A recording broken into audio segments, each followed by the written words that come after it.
Welcome back. Here we are in our processing room. This is the room where I have set up the rock crusher, which I use to at least attempt to process cobblestone and gravel, especially gravel, and to get out of gravel sand and maybe by a low chance gold nuggets and diamonds. And as you can see, I have extended this room with some additional functionalities. The problem was that when I was building this huge building outside, that one over there, which actually I plan to use for any additional space-intensive things which I want to do in the future, since my cave, which I've showed you, is soon to... I mean, it was good for the beginning, but it starts to be really small, and I want to expand. So while building that building over there, I was having problem with having enough construction material, especially smooth stone and stone bricks and glass. So I figured that I would need some sort of automated way that allows me to turn my huge amount of stockpiled cobblestone into these materials. And the other thing is that, as you know, that I have a really excessive amount of power which I don't use. At the moment my quarry is not running because it has finished its work, and I don't want to restart it unless I need it. Actually, I want to be as much environment friendly as possible. Yeah, let's have a look at the steam boiler. As you can see, it has reached its maximum temperature, 1000 degrees Celsius, and it's running now solely on peat. And the peat input is actually, in this temperature, is good enough that it doesn't need anymore to use lava, which I'm actually quite happy about, because this means that I don't have to move, most likely, or at least in the near future, my nether lava extraction site, unless I use it for something else, which I actually plan. Anyway, I was not using the energy, so I figured that since I also need construction blocks, I would set up something like this. And the sand also can be used for a lot of things, maybe farms, whatever I might need in the future. So it's good to have a really extended barrel amount of sand as well at hand. And the other thing is that I ran out also of gravel, and I need some more gravel to fuel into my rock crusher, so that it doesn't just sit around and waste those 12 diamonds which I actually have put into it. So actually, yeah, I want this rock crusher to move, to work all the time. So hopefully it will sometime soon, it will bring back the amount of resources which I had to put into it. So as you can see, I have over there 4 pulverizers and 4 powered furnaces, and one where there is a pulverizer and a furnace at the same, on top of each other. So obviously you will see that the pulverizers are producing here sand out of cobblestone and occasionally gravel. Gravel is routed into the rock crusher, while sand is routed back to my storage room. The powered furnaces, of course, they produce smooth stone out of cobblestone, and this setup here pulverizes the cobblestone into sand and after cooks it up into glass. The heart of this setup is actually the ender chest, which is the sole input-output input-output inventory to and from this system. So there is no items going in or out to this processing plant except through this ender chest. And the other pair of this ender chest is actually located in my storage room, where it is being filled up by a way of regulator and manager to have, at least to attempt to have always a stack of gravel and a stack of cobblestone if we have any, and to remove all other items which are in this ender chest back to the storage area.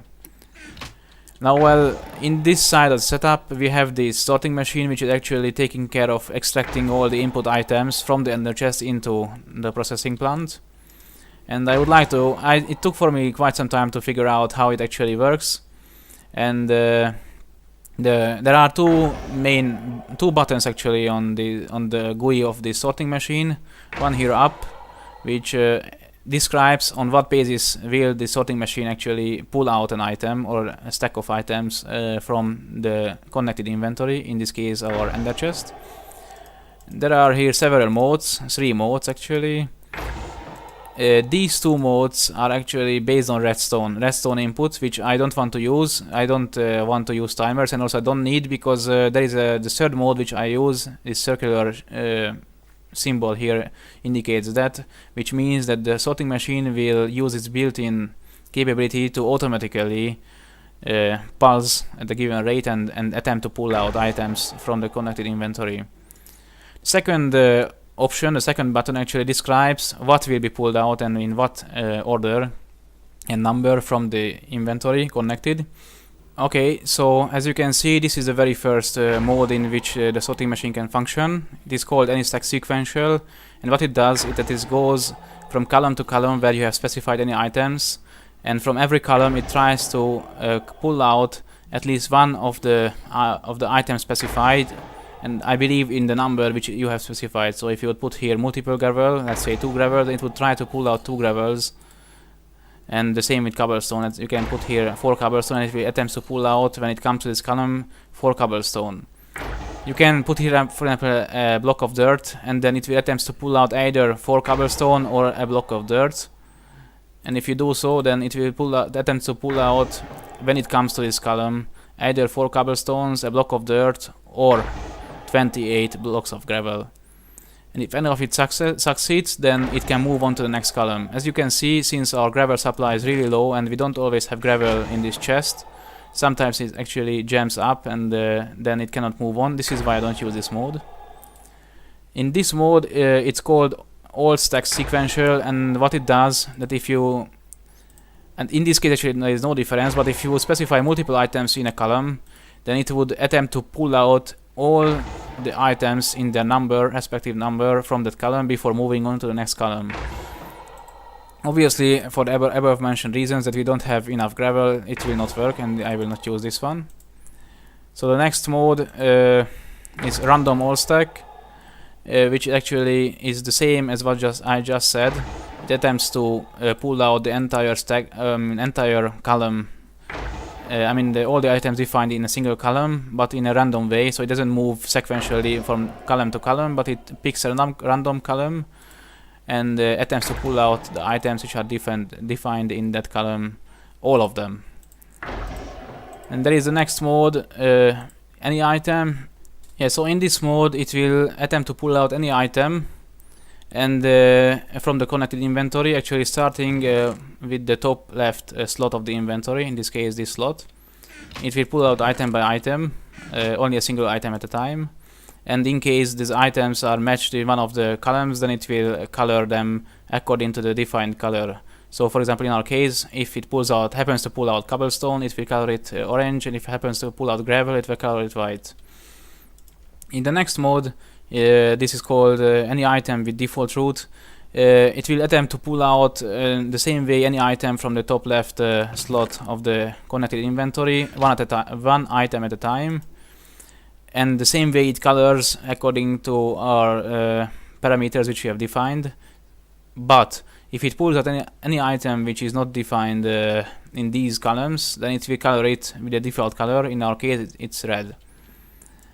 And in the next mode, this one is basically the same as any item, but in this case it pulls out, instead of a single item, a single stack, an entire stack of the items. So it will pull out the entire stack on the top left corner, whatever item it may be. And in this mode it will pull out again an entire stack of items starting in the top left slot of the inventory, but in case it is not defined in any of the columns, then it will assign to it a default color, in our case red. Okay, so I would like to just clarify some things here around the sorting machine, because I have understood some things after I was speaking about these different modes. And as I understand now, the point is that in this mode, or the other mode, which is this is the single item mode, but with default color, or the entire stack mode with default color, it will attempt to pull out any item, including items which are not defined in these columns, and color other items with the default color, in our case red. And the reason why it jumps our system is that since it's colored with a default red color, it cannot go into any of the tubes which we have. As you can see, we have a red, not red, a white and an orange line here, and this red colored item will not be able to go anywhere, so it will simply just jam up the system. If you put here an inventory, connected inventory, which without any color, then it can simply output it there. So as you can see, the first item which came out was a sand block, which was obviously colored with a red color. So this is not what we want, but as far as I understand, in these modes, the any item or the any item entire stack modes, it will only pull out items which you have defined in the different columns. It will only pull out cobblestone or gravel and the entire stack of them. And this is what we want. Now again, there is a gem because most likely one of from the previous mode, the item has flown back into the sorting machine. To get that, as you can see, this is the glass and the sand which cause a gem. So if you want to resolve this problem, this gem, then you can and if you don't want to, of course, break the sorting machine, then you can just simply connect an inventory where any item can go, and these items which are jamming up the machine will actually come up and go into that inventory after you can remove the connection there. Okay, so that's it. It's actually quite difficult, in my opinion, to figure out how exactly this machine works and some other of the Red Power 2 machines. I hope my experiments and understanding will help you some in using it in a proper way. And if you see that I did some mistake on what I have said or what I have shown to you, then just please leave a comment. Yeah, so while I mentioned you this building, and while it doesn't have any purpose yet, I would like to show you how it looks like, because I have finished, let's say, the first steps of this huge building, which will provide us a huge amount of space for our future expansions. I mentioned before industrial craft and thermcraft, but maybe most likely other things as well. First thing what you might see is it's only look like, but I really like it, and it's also very simple. So I mean, I like things which are very useful or look well, and also at the same time very simple. So it's a win-win thing. Is that I have covered, I made a pathway actually from my base and from the furnaces over there to this building, which will be kind of our secondary base or maybe the main base after a while. To this huge building. It's a very simple building, and yeah, you know that I like simplicity. I built it almost completely by using the filler.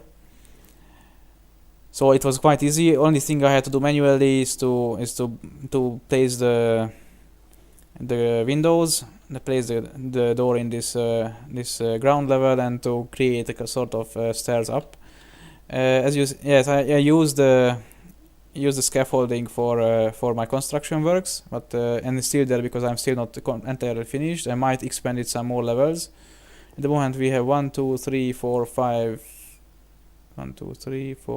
6, 7 levels, and actually we can add a lot more if you want. I'm not sure about this. Also, I mentioned that I would maybe I most likely will add connection to the village up there on the mountains, and maybe some sort of like towers or keeps on the top, so that I can look out into really far distances, and also it looks like a fort. I really like the fort or bunker style of buildings. In this shape, it is rather like a commercial skyscraper. Anyway, let's have a look from inside. Yeah, this thing is the wrath lamp. This is a very useful tool from I think it's from the factorization mod. And what it does is that, as you can see, the single wrath lamp lights up this entire room. I don't know the exact details, but something like 15 blocks, maybe in any direction, maybe 15 by 15 or so. I mean, a considerable big area is lit up completely by a single wrath lamp, and you make them using dark iron ingot, silver, wrath igniter, and glass pane. Dark iron ingot is created from dark iron block, which is basically a corrupted version of the iron block, and you make it using the same wrath igniter which is used in the wrath lamp recipe as well. It is a little bit expensive because for this you need to sacrifice a lot of diamonds to have these diamond shards, but also at the same time it gives you really a lot, over 10 from this diamond shard. So in the end you will have a lot of these wrath igniters out of those diamonds. But the initial input of diamonds are really quite steep. Other thing is that this wrath igniter creates a special fire, this wrath fire, which is very destructive, much more destructive than a normal fire. It can spread through terrain which the normal fire doesn't care about. For example, it can spread through grass and turn the grass into dirt blocks, and it is much more like aggressive fire. So you really don't want to let it uncontrolled. It can destroy your entire base easily. Anyway, so this is what I use for lighting up the place, and here I have a standardized way of stairs, which is the same look like for all the levels, except I use different blocks. I have 2 levels built from marble because I didn't have more marble at hand, and the rest is built from stone bricks.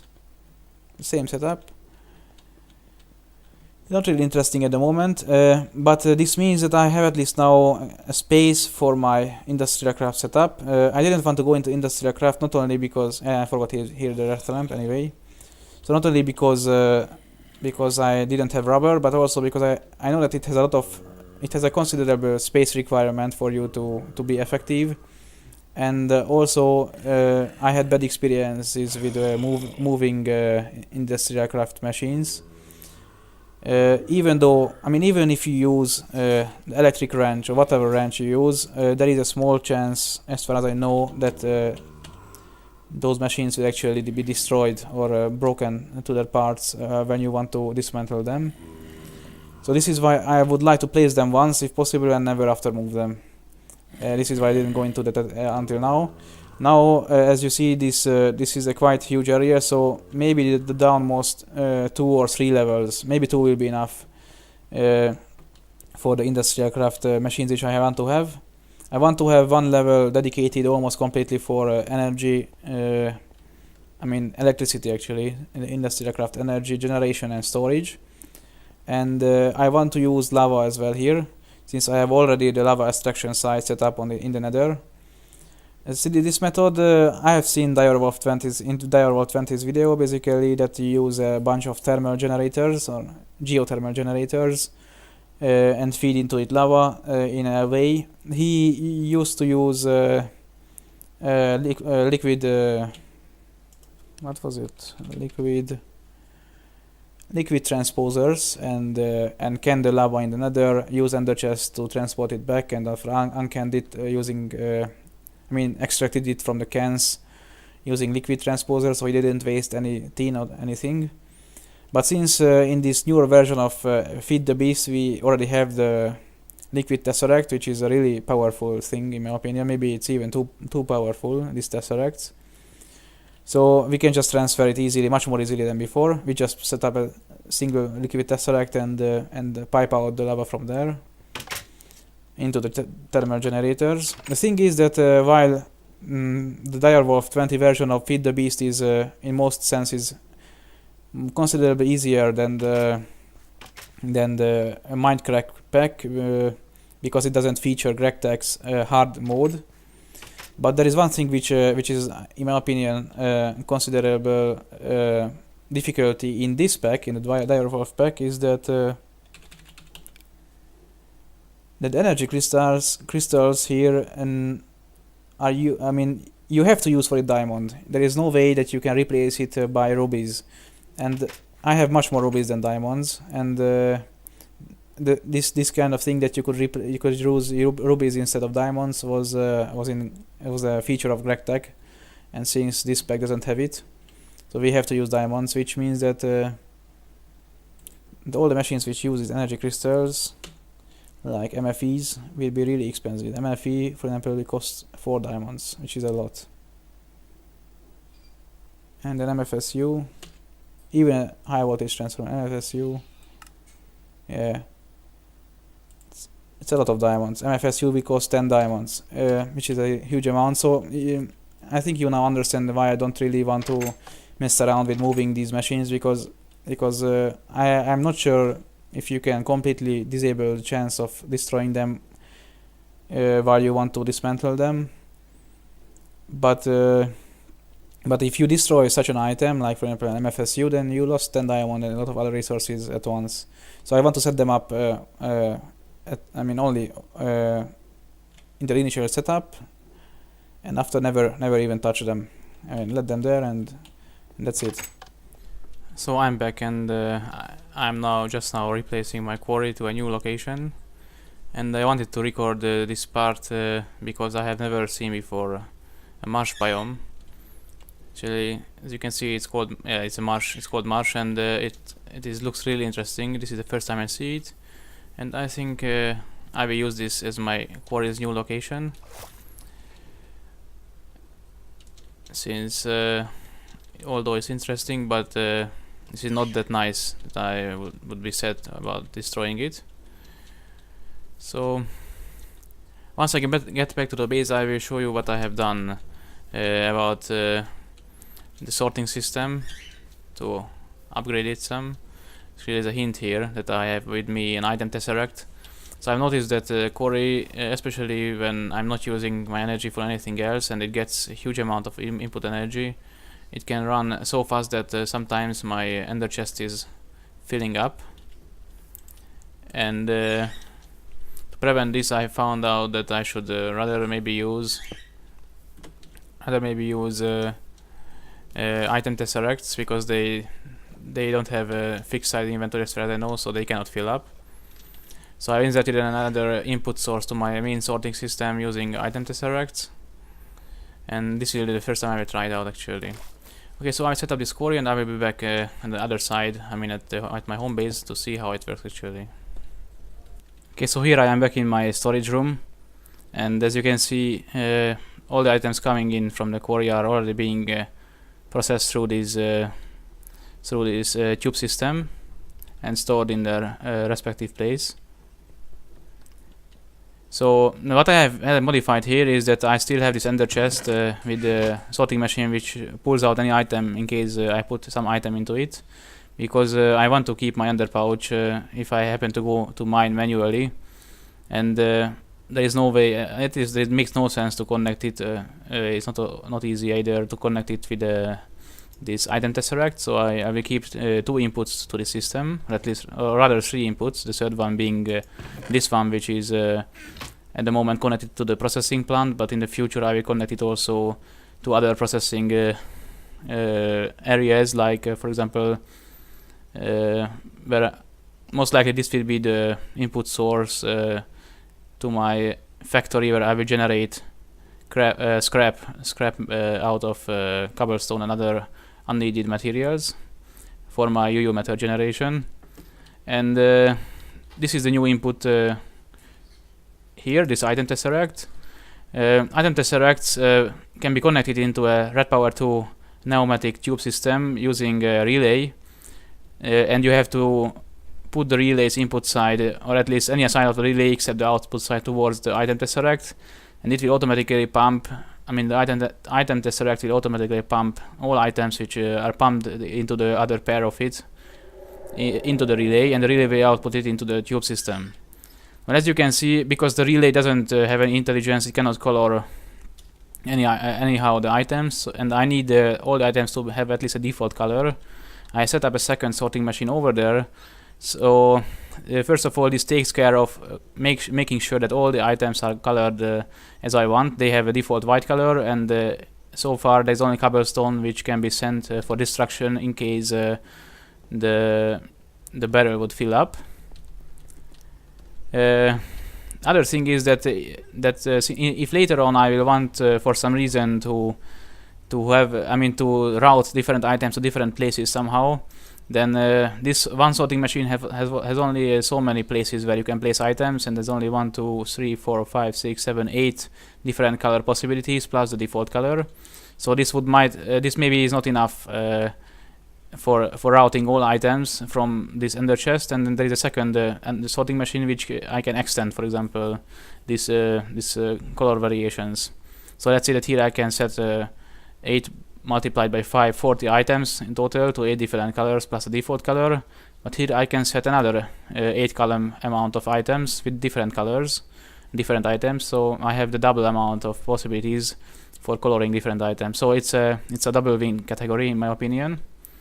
Also, this was the simplest way for me for at the moment, making sure that all the items coming out from this item tesseract, which is connected to the quarry at the moment, only to the quarry, are colored appropriately. So everything, as I mentioned, has a default white color except the cobblestone, which is colored orange. And there is another thing which I want to show, is that as you can see, the extended barrel of cobblestone is almost empty, which is very interesting for me. I mean, I was really surprised when I saw this. And we are not yet in the... I just started the quarry, so we are only mining so far sand and dirt. But once we get to the cobblestone level, then I mean some more down where there is more stone, then this will start filling up, and as we have a huge amount of sand, which is very useful, I might turn some of it into sandstone. And we are also building up a nice stockpile of smooth stone and dirt. Dirt will be useful for any future farm plans, and I for sure need at least to make a farm for rubber wood. I mean for rubber trees and rubber generation actually, because I have very little rubber left. And glass as well is building up nicely. So we are doing well on these things. And as you can see, I have also switched the lighting of these rooms from torches to these wrath lamps, which I explained some before, how they work, and they light up a really nice large area. I only have a couple of torches left where these wrath lamps effect would not reach. And here is my starting setup for industrial craft. This is, I think, the most simple setup which one needs to do in order to create specific machines which enables you to have a really effective setup. So I didn't want to create a lot of machines and after replace them for multiple reasons. First, I don't want to waste time. Second, if I break them, they might be destroyed. So I only needed actually to create geothermal generators and an MFSU. And for these, I needed first of all to have rubber. And for rubber, the best method is to extract it from sticky resin. So you get 3 rubbers for one piece of sticky resin. Also, the rubber wood tree logs can only be extracted, as far as I know, through using the extractor. So you need to have this machine for sure. Then for the MFSU, I also needed to create an advanced machine block, which requires carbon plate, for which I needed to macerate the carbon into the coal into coal dust, and after compress it. So therefore I needed a macerator as well as a compressor. And really the simplest way to power them is just to throw in the middle some generator which outputs power to all sides of it. And although it doesn't store any energy, or it's very limited, I think maybe 4000 EU amount of internal buffer. But since you don't need to use it for a long amount of time, it makes sense just to set up this very simple 4 machines. And I use just peat or anything else just to as a fuel for the generator. Okay, let's move on, and I will show you what I have done industrial craft wise in our new factory area. So this building over here. This is how I envision this to be. The basement level will be the power generation and storage level. And as you see, this wall is already starting to. I mean, start to place here a lot of geothermal generators. So far there is only 4, but I will make soon at least 2 more. And later on you can extend. Basically, there can be here 6 and here 6 is 12, and the same on the other side, 24 at least. And then these walls are as well free, and those walls over there. And I think this wall I will reserve for power storage. So here, as you see, I use the best cable type, glass fiber cable, because it has the least amount of power loss, even if you use long sections of cables. And I started to fill up an MFSU with energy. Here I can have a lot of them, and stock them on top of each other, a whole amount actually, and on the top level there up will be the machines, different machines which actually use up such energy. I showed you these basic machines like compressor, extractor, macerator, whatever, yes, but besides these I plan to soon create a matter fabricator, which is actually surprisingly, or it's called mass fabricator in this version. Yeah, surprisingly easy to create compared to the GregTech hard version of it, which I could do actually right now, but I will wait for it a little bit later. And for that to work, actually I only need one more thing to set up, is an automatic scrap generation plant, which I think I will use again cobblestone for this purpose. I will create another ender chest which connects to the one which we already use in the processing plant, so that there will be one at the storage area where I make sure to put always one stack of cobblestone and one stack of gravel. One will be in the other processing plant which I have already shown you, and one will be right here. And here again the same thing will be that I will pull out from that ender chest cobble, and I put it into the recyclers for recycling. Another thing that that makes me actually not want to use item tesseracts is that with item tesseracts I cannot control precisely the number of items transferred to this processing plant, because I simply don't see at the input side, I mean in my storage area, how many items are here. So this is why I want to use ender chest, where I can just use the manager setup and make sure that I don't transfer here more items than what actually I can process. Okay, so since this episode is getting already quite long, I think I will finish here. Just wanted to say a couple of more things. First of all, I wanted to kind of like summarize and reiterate my overall plans in this playthrough, basically what I want to do in this world. And this is actually I would like to colonize by villagers bigger areas, including of course first of all this village where we are at the moment, then the other 4 or so villages which I have found, and possibly more villages if I happen to find any new around, to connect these places through different methods like trains, I mean rail, and maybe portals, and to also bring villagers to the nether, build for them a nice little city or town or something like this, I mean a fortress, yes, a fortress city, and to try to make them live there. But I'm not sure how this would work. So for this, first of all, I would need I'm almost getting actually well with setting up the industrial background and the required resources. I will definitely need to have the UU metal production capability, first of all, because this can go on, since we have basically an infinite power source using lava. This can go on while I do other things, so I can have a large stockpile of UU metal when I need to have any sort of items like diamonds or whatever, emeralds, I don't know what I will need. For this I need to of course set up the second floor of that industrial complex over there to generate scrap and possibly other required materials. And other thing is I would need to kill a wither and to create a portal gun. Portal guns would be really very important and useful for me to transport around villagers, and for me as well to traverse instantaneously bigger distances, even possibly between dimensions. So thank you for watching, and I will come back the next episode, and we will see how we will continue from here to achieve these goals.